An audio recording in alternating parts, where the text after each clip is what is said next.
Hi friends, welcome to Chintu channel. இன்றைக்கி நம்மளோட சிண்டு சேனலில் ரொம்பவும் டேஸ்டியாக டீ கடை ஹோட்டலில் விற்கிற மாதிரி வெங்காய போண்டா எப்படி செய்கிறதுன்னு பார்க்கலாம். இதுக்கு நான் 3 மீடியம் சைஸ் வெங்காயம் எடுத்து வச்சுருக்கேன். அதை இந்த மாதிரி நீளமாக கட் பண்ணி எடுத்துக்கோங்க.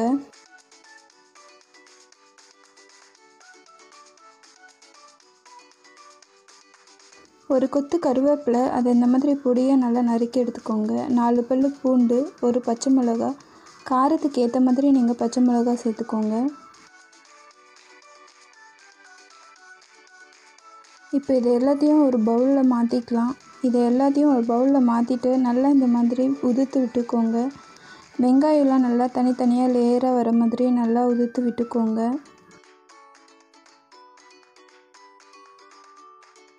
இதில் இப்போ உப்பு சேர்த்துக்கலாம். டேஸ்ட்டுக்கு ஏற்ற மாதிரி உப்பு போட்டுக்கோங்க. 1 டேபிள் ஸ்பூன் சில்லி பவுடர் சேர்த்துருக்கேன். காரத்துக்கு ஏற்ற மாதிரி நீங்கள் சில்லி பவுடர் ஆட் பண்ணிக்கலாம். பெருங்காயத்தூள் கொஞ்சம் சேர்த்துக்கிறேன்.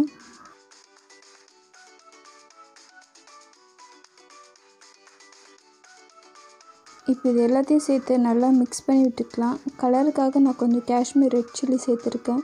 உங்கள்கிட்ட இருந்தால் சேர்த்துக்கோங்க. 1 கப் கடலை மாவு, 1 கப் கடலை மாவுக்கு 1/2 கப் அரிசி மாவு சேர்த்துருக்கேன். நம்ம கடலை மாவு எந்த அளவுக்கு எடுக்கிறோமோ அதில் பாதி அளவு அரிசி மாவு எடுத்துக்கணும். இப்போ இது எல்லாத்தையும் சேர்த்து நல்லா மிக்ஸ் பண்ணி விட்டுடலாம்.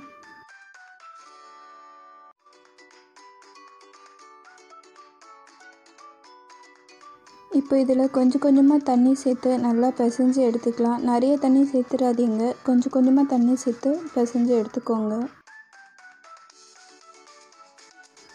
கொஞ்சம் கொஞ்சமாக தண்ணி சேர்த்ததுக்கப்புறம் உருண்டை பிடிச்சா இந்த மாதிரி வரணும். ரொம்பவும் தண்ணியாக இல்லாமல் கட்டியாகவும் இல்லாமல் இந்த மாதிரி எடுத்துக்கோங்க. இப்போ இதில் சூடு பண்ண 2 டேபிள் ஸ்பூன் எண்ணெய் சேர்த்துக்கிறேன். அப்போ நம்மளோட போண்டா இன்னும் நல்லா கிறிஸ்பியாக வரும்.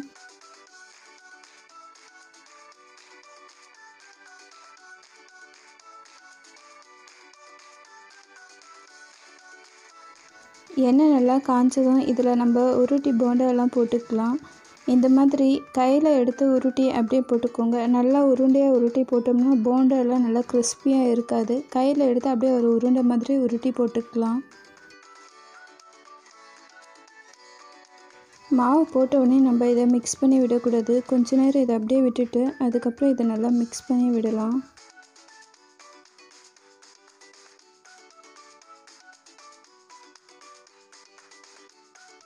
இந்த மாதிரி எண்ணெயை சுற்றி சுற்றி விடுங்க.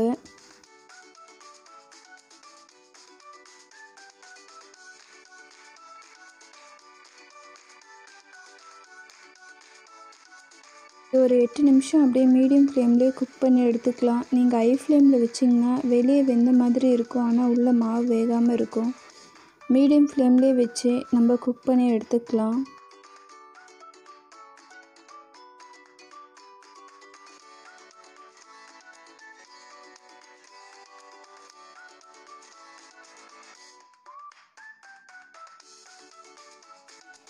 இப்போ போண்டா ரெடி ஆகிடுச்சு. ஹோட்டல் ஸ்டைலில் ரொம்பவும் கிறிஸ்பியாக சூப்பராக நம்மளோட போண்டா ரெடி ஆகிடுச்சு.